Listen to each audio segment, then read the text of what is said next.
नमस्कार, रेशूज किचनमध्ये आपल्या सर्वांचे खूप खूप मनापासून स्वागत. आज आपण कांद्यामध्ये कोबी घालून अशी एक मस्त कुरकुरीत रेसिपी बनवणार आहोत की न खाणारे सुद्धा आवडीने मागून खातील. तर चला बघूया अशी कोणती रेसिपी आहे. तर त्यासाठी आपल्याला इथे अर्थातच कोबी घ्यायचा आहे. तर मी इथे पाव किलो कोबी घेतलेला आहे. तर कोबीचा जो असा देठाचा जाड भाग असतो तो कापून काढायचा व यानंतर आता पहा कोबी मी मधून चिरून घेतलेला आहे.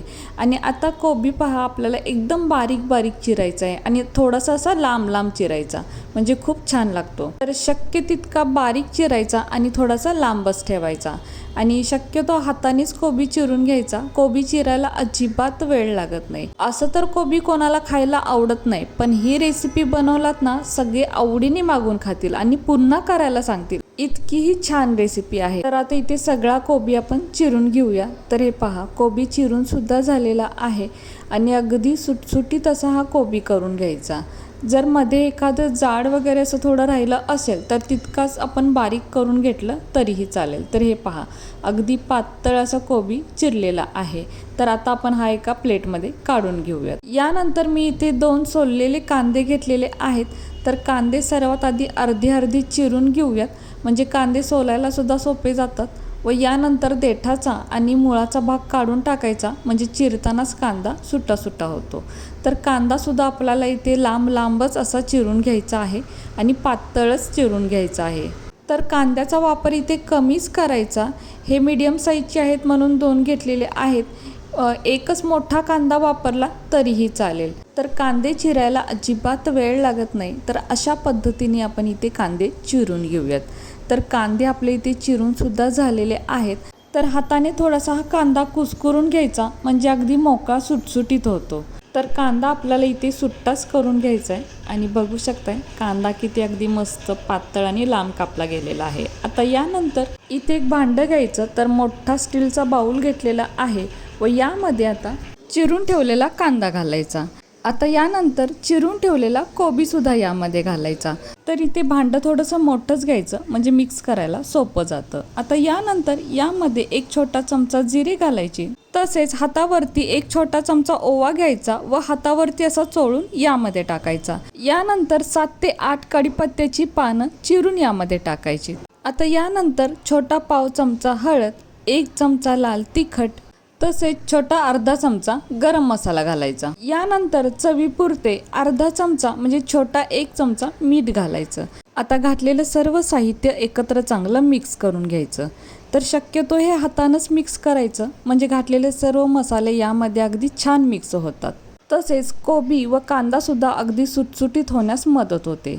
आता जसं आपण हे मिक्स करत जाऊ तसं ते ओलसर व्हायला चालू होतं, कारण कांदा, कोबी व मिठामुळे याला पाणी सुटतं. इथे आपण कढीपत्त्याची पाने बारीक चिरून घातलेली आहेत. यामुळे काय होतं, कढीपत्ता खाल्ला जातो व कढीपत्ता चिरून टाकल्यामुळे याला चांगली चव सुद्धा येते. तसेच यामध्ये थोडे धनेपूड व जिरेपूड जरी टाकली तरी अजूनच छान चव येईल. तसेच यामध्ये हिरवी मिरची बारीक चिरून घातली तरीही चालेल, पण लहान मुलं असतील तर नाही घातली तरीही चालेल.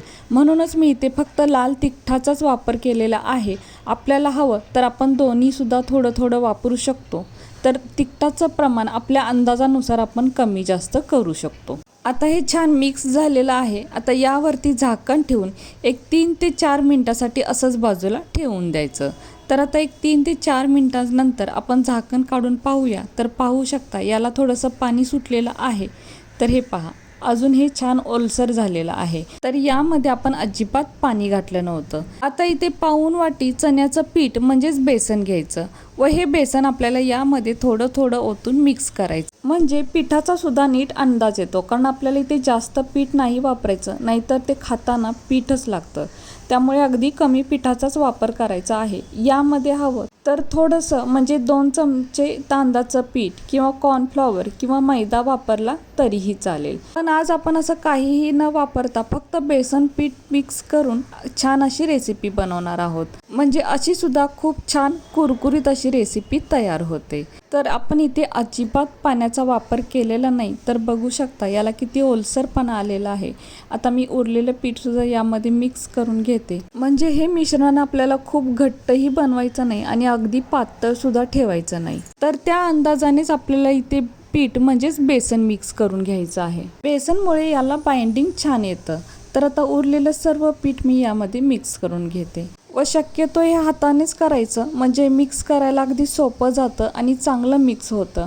नाहीतर चमच्याचा वापर केला तरीही चालेल, पण हाताने केलं तर हे काम खूप सोपं होतं.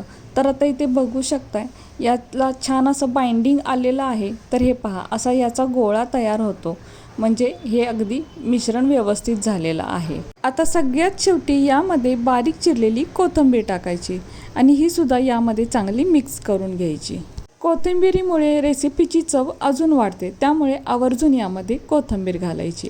तर आता कोथिंबीर सुद्धा यामध्ये चांगली मिक्स झालेली आहे. आता दुसरीकडे गॅसवर कढईमध्ये तेल गरम करत ठेवायचं. तर इथे पहा, तेलाला बुडबुडे आलेले आहेत, म्हणजे तेल चांगलं गरम झालेलं आहे. आता यामध्ये आपण जे मिश्रण बनवून ठेवलेले होते त्याचे छोटे छोटे गोळे करून सोडायचे. तर आपण इथे पाहू शकतोय लगेचच याला बुडबुडे आलेले आहेत, म्हणजे तेल अगदी व्यवस्थित गरम झालेलं आहे. तर आता आपल्या लक्षात आलंच असेल की आपण इथे कोणती रेसिपी बनवत आहोत. तर आपण इथे कोबीच्या भजी बनवत आहोत. आता याच पद्धतीने आपण बाकीच्या मिश्रणाचे सुद्धा या गोळे यामध्ये सोडून घेऊयात. तर अगदी हलक्या हाताने मिश्रण पकडायचं आणि यामध्ये सोडायचं, म्हणजे भजी अगदी मस्त कुरकुरीत तयार होतात. तर तेलामध्ये जितके भजी बसतील म्हणजे तितके हे मिश्रणाचे गोळे सोडायचे. भजी तेलामध्ये सोडताना गॅसची फ्लेम मीडियम ठेवायची आणि भजी सोडल्यानंतर लगेचच याला चमचा किंवा झारा लावायचा नाही. 5 ते 7 सेकंदानंतर या भजी चमच्याने तेलामध्ये थोड्याशा अशा हलवून घ्यायच्या, म्हणजे चिकटून बसत नाहीत. त्यानंतर 2 मिनिटांनी भजी थोडेशा तळल्यानंतर या भजी पलटून घ्यायच्या. तर आपण इथे बघू शकतोय एका साईडने भजीला छान कलर आलेला आहे. आता सर्व भजी आपण अशाच पद्धतीने पलटून घेऊयात. दुसऱ्या बाजूने सुद्धा अगदी छान या भजी आपल्याला तळून घ्यायच्या आहेत. तर दुसऱ्या बाजूने आपण फक्त 1.5 मिनिटातच पलटून घेऊयात. तर भजी तळायला जास्त वेळ लागत नाही आणि भजी या अशा थोड्या छोट्या छोट्याच बनवायच्या, म्हणजे छान आतपर्यंत तळल्या जातात आणि मस्त कुरकुरीतसुद्धा होतात. तर आपण इथे बघू शकतोय सर्व भजी आपण पलटून घेतलेल्या आहेत. आता असंच पुन्हा 1 मिनिटभराने आपण पुन्हा या भजी पलटून घेऊयात, म्हणजे भजीला अगदी छान गोल्डन ब्राऊन कलर आला पाहिजे तोपर्यंत या भजी मस्त अशा तळून घ्यायच्या. आणि भजी काढते वेळेला गॅस अगदी बारीक ठेवायचा आणि मगच एक अर्ध्या मिनिटांनी या भजी काढून घ्यायच्या. मस्त आतपर्यंत तळल्या जातात आणि छान कुरकुरीत अशा या भजी होतात. तर आता इथे बघू शकतो आपण भजींना छान कलर आलेला आहे, म्हणजे भजी आपल्या छान तयार झालेल्या आहेत. आता या तळणीमध्ये आपण काढून घेऊयात आणि भजी अजिबात तेलकट होत नाहीत. तर खूप छान या भजी तयार होतात. तर आता सर्व भजी काढून घेतलेल्या आहेत आणि बघू शकताय मस्त भजी तयार झालेले आहेत. आता या आपण प्लेटमध्ये काढून घेऊयात. आता तेल छान तापलेलं असतं. दुसऱ्या वेळेला भजी तळताना अजिबात वेळ लागत नाही. अगदी हलक्या हाताने या भजी यामध्ये सोडायच्या आणि भजी छोट्या छोट्याच बनवायच्या. भजी सोडल्यानंतर लगेचच याला चमचा किंवा झारा लावायचा नाही. काही सेकंदानंतर या भजी तेलामध्ये फक्त अशा हलवून घ्यायच्या. भजी सोडल्या सोडल्या लगेचच हे काम केलं तर भजी यामध्ये तुटू शकतात. तर आता 1-1.5-2 मिनिटानंतर एका साईडने भजी तळल्यानंतर आपण पलटून घेऊयात. तर बघू शकताय भजींना कलर खूप छान आलेला आहे.